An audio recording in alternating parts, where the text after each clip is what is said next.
Hello and welcome to another edition of Josh Wants to Talk About Movies. I'm curious, can I go outside? Is it safe to go outside? Can I go outside? Please?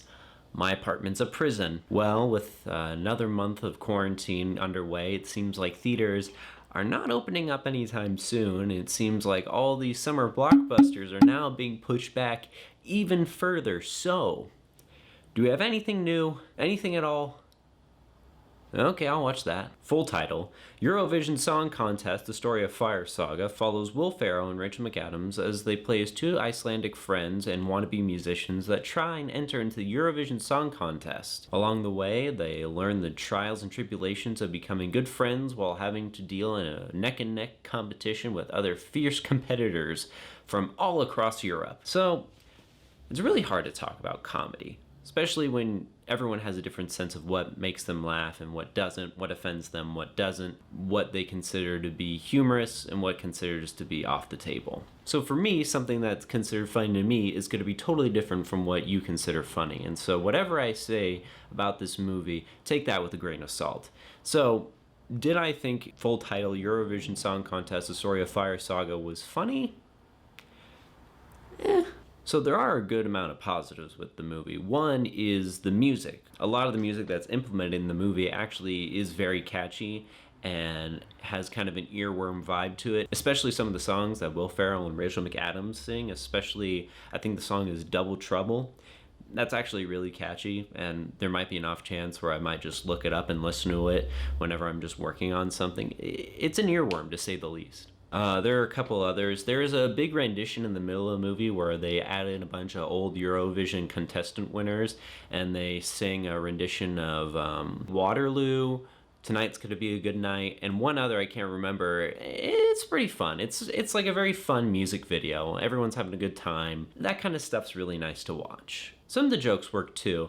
There's a moment where Will Ferrell and Rachel McAdams actually get into Eurovision, and the way that's implemented kind of took me by surprise, which made it really funny. Will Ferrell has a couple of good lines too, especially every time he makes like a little side comment after like the joke is finished, or he's kind of just like saying something under his breath. Sometimes that little bit of improv really helps elevate the comedy a bit. I think the one that comes to memory the most for me is where Pierce Brosnan and him are talking at their mom's grave, and Pierce Brosnan says something along the lines of, you need to move out. I think the line that Will Ferrell said was, why'd he tell me this here? That stuff always kind of gives me a laugh. Since a lot of us in the United States are pretty much homebound, it's kind of nice to actually just see different parts of the outside world, just to remember that it still exists. There's good parts of Iceland. Iceland's always beautiful. I just love seeing pictures of Iceland, and I really want to visit there sometime.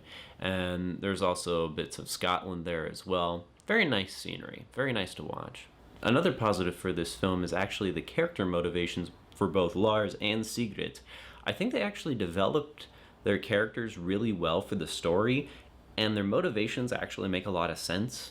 Will Ferrell usually plays like the selfish guy who kind of has a hard time being selfless, but that kind of makes sense in this scenario because his whole ambition is to win, but that kind of hinders him on enjoying the things that are around him, and that plays a lot into the movie, and I thought that was really a nice touch. And Rachel McAdams actually had a nice bit about, expressing herself through what she wants. A lot of times she's strung around by Will Ferrell to do what he wants, but she never really thought about what she wanted to do and what she is passionate about, and the movie kind of explores that. And I thought that was really nice. Not a lot of comedies really give a lot of development to their characters for them to have conflict. It's usually, their romantic interests and there's another guy involved and now they have to split up. They do that in this movie, but it's not a big part of their conflict. And I was very happy to see that. So when you hear the phrase, a Eurovision-based movie, what are your thoughts about it? Given the fact that if you've seen any bit of Eurovision, it usually looks a little bit like this. So you would think thered be a lot comedic potential for that kind of stuff, right? The way I see this movie is that more or less it seems like a commercial for Eurovision. And that's not a bad thing. There's a lot of popular movies that are pretty much just commercials for a franchise. Heck, I love a lot of Marvel movies, but you gotta admit, a lot of them are just commercials for the next one. I don't mind having a movie be commercialized, but I think when you try and sell a product during a comedy, that limits some of the comedy. I think the team behind this was limited on how they could make fun of Eurovision without offending anyone. I think the message that this film was trying to say is that Eurovision, is trying to bring people together. And I think the problem is that that kind of makes it hard to make fun of it. I think this film was trying to take Eurovision way too seriously, again, with this kind of content that it brings out. No need to worry. Give me your body. See what I mean? There aren't a lot of outlandish singer characters involved, and a lot of the music is very tame compared to, again, this.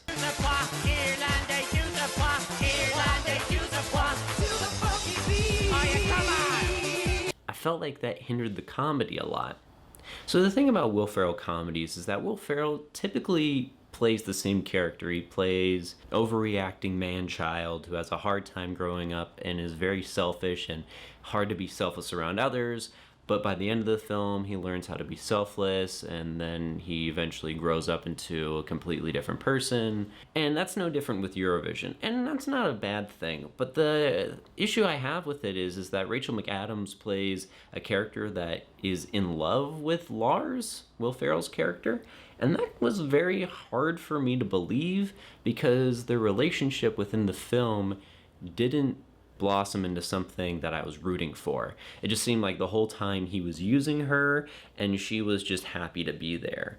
And it didn't really want me to root for him. There's a couple side jokes that come and go that I don't think really delivered the right punch. There's one involving Demi Lovato's character. She comes up a couple of times, but it's more or less an afterthought. There's another one involving elves. Kind of has a payoff, but didn't really hit me hard in the funny bone, if you know what I mean. Didn't really give me the chuckles. Didn't really give me a knee slapper. But again, that's just my perspective. So here's the thing I don't really get about a lot of modern comedies is why is there a need to be serious? Because there's a good portion of this film, especially at the end, where it just gets real serious. There's a lot of dramatic moments. There's a lot of crying and a lot of sorrow and sadness. And it's not like you can't have those emotions, but there was no jokes backed up with it. First half of the movie was kind of just like, it was just like all laughs in the beginning, and then they reach their point of conflict, and then they have to separate. And then all of a sudden it's just a serious movie. And this is not the only movie that does that. I've seen lots of comedies do this.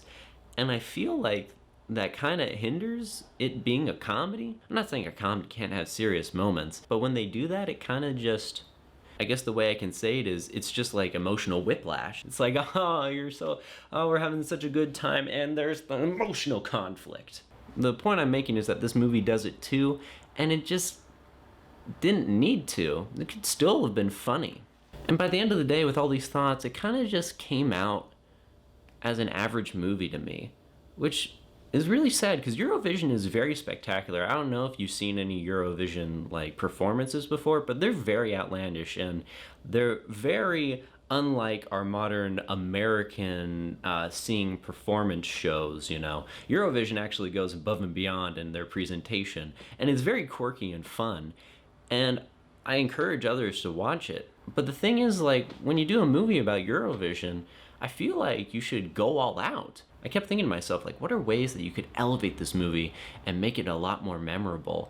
And I thought a couple of options. One could be a Best in Show type parody of Eurovision, where it's like a mockumentary of the Eurovision Song Contest, and it follows different contestants as they're doing their performances, how it's being made, show the different quirky characters from different countries. I think that would be a really fun idea.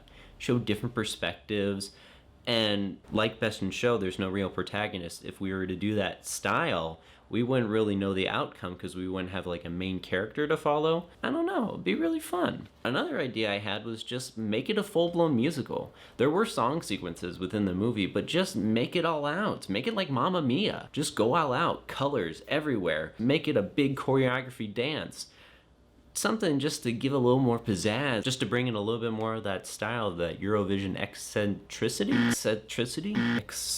No, hold on. I can say it. Eccentricity? Make it eccentric. That's what I mean. So those are my thoughts on Eurovision Song Contest, The Story of Fire Saga. Let me know what you think. Alright, so I'll see you again on the next episode.